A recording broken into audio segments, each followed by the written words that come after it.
Eu sou a Nivdei e hoje nós vamos falar a respeito do livro Esaú e Jacó, do Machado de Assis. E esse foi o penúltimo livro publicado pelo autor.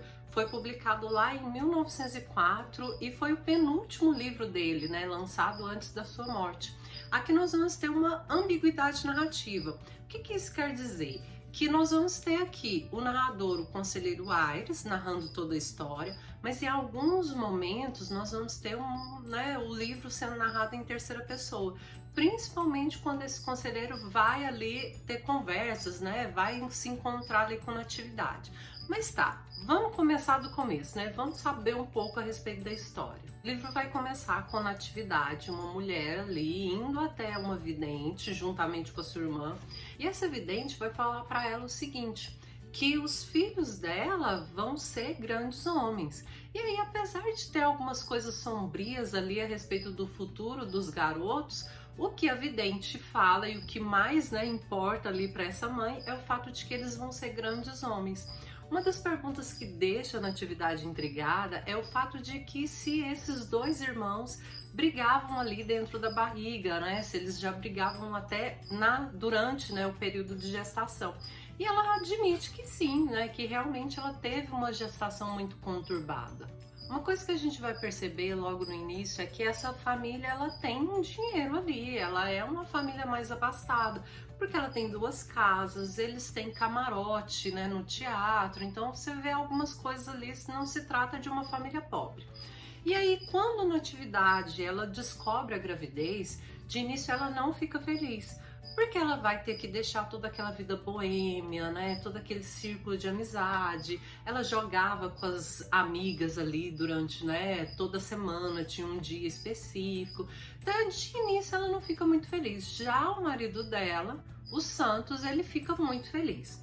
E aí, enquanto o Santos queria uma menina, Natividade, na verdade, queria um menino. Acontece que vem dois garotos aí, então nós temos gêmeos, né? Uma gestação de gêmeos. Os meninos vão chamar Pedro e Paulo, e eles você vai acompanhando assim e vê que desde criancinha, como eu falei lá no começo, né, desde a gestação, esses dois irmãos não se davam tão bem assim.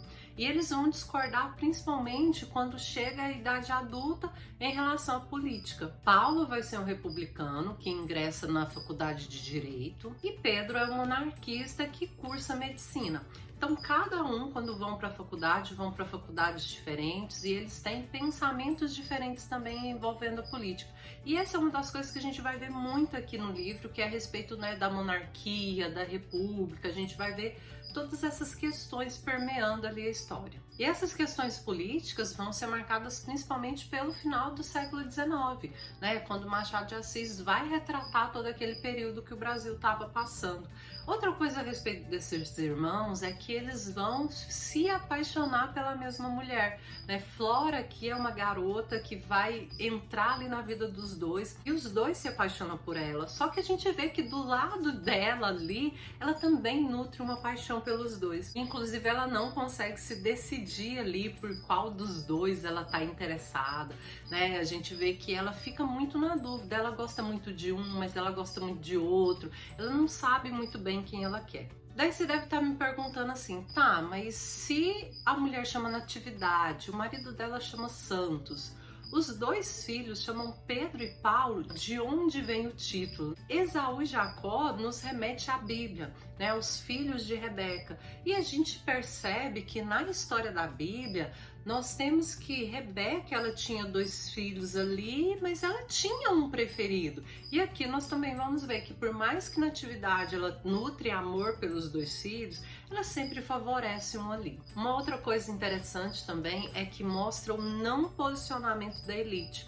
A elite tinha medo de perder as suas regalias e por isso preferia não se envolver tanto assim, não se posicionar. Eles pensavam tipo, e se eu me posicionar a favor da monarquia, a república vence? Ou se eu me posicionar em favor da república e a monarquia vencer? Então, por esse medo, né, de perder suas regalias, das represálias também, né, que infelizmente acontece, eles não se posicionavam, né? Eles pensavam logo no seu interesse próprio. Machado de Assis Assis também vai citar outras obras aqui dentro, que é o caso do Inferno de Dantes.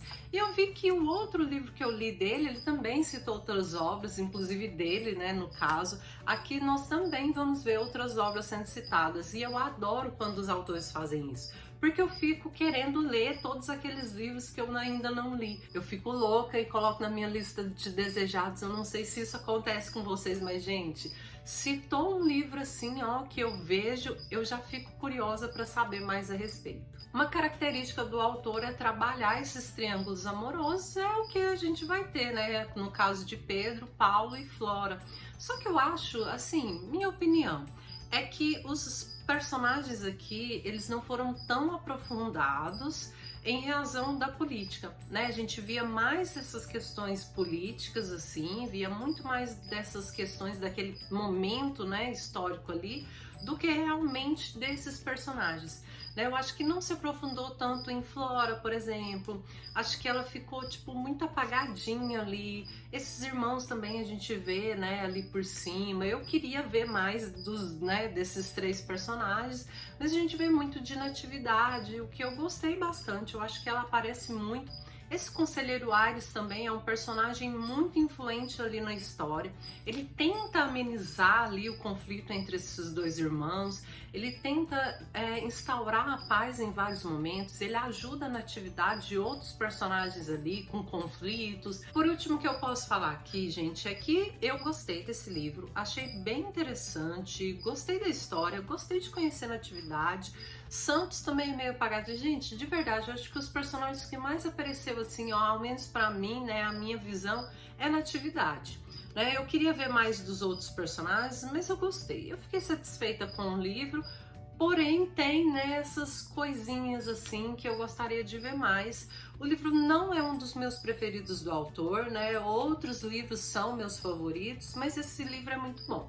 Acho que vale a pena, e mesmo pela questão histórica, assim, ó, do momento, né? A gente vê aquele final do século XIX, a gente vê essa questão da república e da monarquia. Acho que se você tiver uma visão sem expectativas a respeito desse triângulo amoroso, né? Se você não esperar uma história amorosa e ver mais essas questões políticas, você vai gostar muito desse livro, né? Se você esperar, assim, uma história de romance, uma coisa mais profunda nesse lado, e aí eu acho que talvez você desiluda assim um pouco. Mas é isso, pessoal, espero muito que vocês tenham gostado. Deixa aqui nos comentários se vocês já leram esse livro, qual livro do Machado de Assis vocês me recomendam. Um beijo e até o próximo vídeo.